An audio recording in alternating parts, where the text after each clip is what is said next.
Olá pessoal, como combinados, estamos aqui para resolver alguma atividade para que possam estar auxiliando vocês para a nossa avaliação. Não é isso, professor Paulo? Correto, professor. Vamos ver o que nós temos lá? Vamos começar a resolver essa questão de limite? Vamos lá então? Vamos lá. Então, lá, primeira questão. Determinar o limite dessa função de quem? X ao quadrado mais 10x menos 4 sobre x menos 2, quando o x tende a 2. Se a gente verificar, professor, o que vai acontecer se eu substituir por 2? Eu vou ficar 4 mais o 20 menos o 24, dividido por quem? Por 2 menos 2. Então, eu vou determinar a minha indeterminação. Então, com isso, eu vou ter que fazer o quê? Eu vou fatorar o meu polinômio do segundo grau para que eu faça o quê? Elevante a indeterminação e elimine essa indeterminação. Então, resolvendo essa equação, nós vamos ter agora o limite de quem? As raízes dela quem? 2 e menos 12. Então, vai ficar x menos 2, que multiplica x mais 12, dividido por x menos 2, quando o meu x tende a 2. Você pode perguntar, professor, por que x menos 2 e x mais 12? São exatamente as raízes da equação do segundo grau. Simplificando x menos 2 por x menos 2, eu vou ficar com o limite de x tendendo a 2, de quem? De x mais 12. Que isso aqui vai ficar igual a quem? 2 mais 12, que é igual a 14. Simples, né, professor? Professor Paulo, só para recordar aí, como é que ficaria essa fatoração? Como é que é determinada a fatoração de uma equação do segundo grau? Só para lembrar? Então, eu posso dizer que é A que multiplica x menos x', que multiplica x menos x duas linhas. Então, essa daqui é uma das formas fatoradas da minha equação do segundo grau. Viu aí, pessoal? Então, fatora-se primeiro tanto o numerador e o denominador, se possível, e aí você consegue levantar a determinação. Vamos ver qual outro tipo de limite nós temos, professor Paulo? Vamos lá? E esse aí? Quando o meu x agora tende aqui, ó, a infinito, nesse caso a menos infinito. Se eu substituir aqui na minha expressão, eu vou ficar aqui em menos infinito, dividido por menos infinito. Por que que eu posso analisar isso? Porque se eu substituir o valor de x por infinito, como o meu expoente de maior grau é um expoente ímpar, da mesma forma do denominador, a gente sabe que vai permanecer a potência negativa. E se eu estou somando um número infinitamente grande, somando com outro infinitamente grande, determina infinito. Então aqui eu também teria o quê? Uma indeterminação. Então como é que eu poderia fazer para levantar essa determinação e resolver esse problema? Então lá, eu vou pegar quem? O monômio de maior grau, somente o x, a sétima, e colocar ele em evidência. X tendendo a menos infinito. Isso aqui ficaria como? Então, colocando x elevado a sétima em evidência. Então, eu ficaria quem? 4x a quarta dividido por quem? Por x a sétima. Então, eu ficaria 4 sobre dividido por x a quinta. Terceira, não? Ou quinta, né, professor? Porque x ao quadrado, É, né? x ao quadrado, professor. Obrigado. Então, lá. Então, eu ficaria aqui dividido por x a quinta. E isso, opa, não precisa fechar agora. Então, x a quinta menos 7x a quarta dividido por x a sétima. Então, vai ficar 7 dividido por x a cubo. Ao cubo, x à terceira, mais quem? 10. Porque seria a divisão, sobraria só o 10 aí, né? Exato. Então aqui eu colocaria quem? Agora x a quinta em evidência. X a quinta. Então aqui eu ficaria quem? 3 dividido por x a quarta, menos 5. Aí seria x a sexta, então, o maior expoente.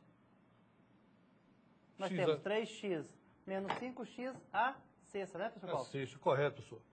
Então, voltando só o slide aqui, passou? Não apaguei tudo. A gente começa de novo, vamos lá. Vamos lá. Então, ficaria aqui, limite Colocando quem? X a sétima, X a numerador. sétima. Então, x a sétima. Ficaria quem? 4 sobre X a quinta. x a quinta menos 7x ao cubo mais 10, dividido por quem? Então, Colocando nós x põe a sexta. né? Então, ficaria aqui ainda agora 3 3 sobre x a quinta Isso. menos 5, né? 5. Então, não precisa da minha barra de fração. 5 menos 2 sobre x. Mas e agora? O que nós podemos fazer, professor Paulo? Isso quando o x tende a menos infinito. Eu posso simplificar o x a sétima e o x a sexta. Vai sobrar x no numerador. Vai sobrar x no numerador. Então aqui ficaria o limite de x tendendo a menos infinito de quem? No numerador. Simplificando aqui ficaria x, que multiplica 4 sobre x a quinta menos 7 sobre x a terceira mais 10, dividido por quem? Simplificando, dividindo por x a sexta também, então daria 1, então ficaria 3 sobre x a quinta menos 5 mais... Menos 2, né? Ou menos 2, né, professor? A quinta menos 2 sobre x. Se eu substituir aqui ainda a tendência do meu limite, o que é que acontece com a minha expressão? Vai ficar ainda o quê? Menos infinito dividido por quem? Por menos 5? Mas só para a gente analisar, professor Paulo, quando nós temos aí 4 sobre, um exemplo, 4 sobre x a quinta. Se x tende a menos infinito, essa fração tende a ser quanto? A zero. Então, menos 7 sobre x ao cubo também vai tender a zero. A zero. O mesmo vai acontecer com 3 sobre x à quinta, não é isso? E com 2 sobre x. E aí, no caso, vai nos sobrar somente, então, quem? Então, aqui, esse número tende-se ao valor zero. Esse valor também tende-se ao valor zero. Esse aqui também vai tender a zero. Assim, forma esse também vai tender a zero. E aí, vai nos sobrar aí? Aqui, eu posso observar que vai me sobrar o limite. Quando x tende a menos infinito, de quem? De x ou 10x 10x sobre menos 5. Menos 5. Mas se nós pegarmos aí 10 agora e aplicar a tendência também no x... Se eu aplicar agora a tendência no x, eu vou ficar quem? Menos infinito. Menos infinito dividido Por menos 5. Menos 5. Isso aí vai tender a mais infinito.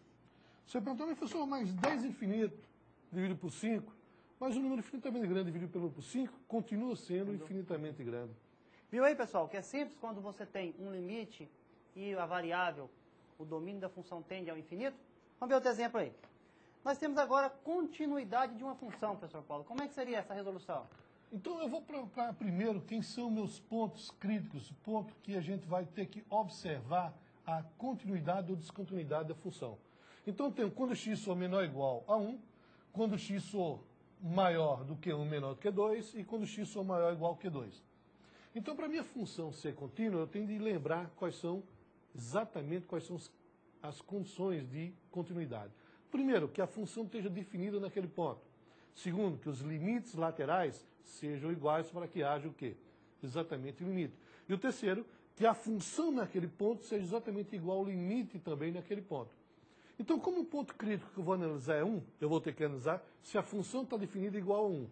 Se os limites quando a função tende a 1 são iguais. Depois, saber se o limite no ponto 1 é exatamente igual à função no ponto 1. Vamos lá comigo? Então, vamos calcular primeiro f de 1. Quem seria de f de 1? Como é menor ou igual, eu vou usar exatamente essa sentença. Usando a sentença aqui, eu vou ter quem? 2 mais 3, que é igual a 5. Então, já sei o valor da função no ponto. Quando a função for 1, eu tenho igual a 5. Quando x tende a 1 pela esquerda, o que é que x tende a 1 pela esquerda? Então, eu vou calcular o limite de f de x quando x tende a 1 pela esquerda. Então, quando x tende a 1 pela esquerda, o que é que acontece? Eu vou pegar valores menores que 1. Então, eles